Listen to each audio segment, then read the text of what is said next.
আছিস? ভালো আছি, তোর খবর কি?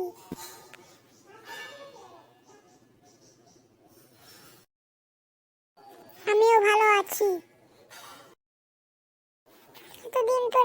এতদিন তোরা কই থাকস? তোরে দেখি না যে। এই তো আমরা কয়েকদিন নানির বাসায় ছিলাম, এলে এতদিন তোর দেখা হয় নাই বন্ধু। তো শুনি নানির বাসায় কি কি করছস?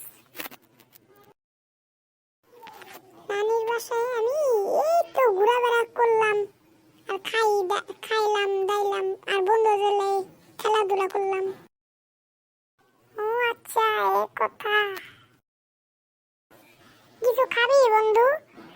খাইলে চল একটা দোকানে যে কিছু খাই। না বন্ধু, কিচ্ছু খাবো না, এখন আমি বাসায় যাব, বাসায় কাজ আছে, না গেলে আব্বু মারবে। ঠিক আছে বন্ধু, আবার পরে দেখা হবে, বিকেলে বাইরে বের হইস। আল্লাহ হাফেজ।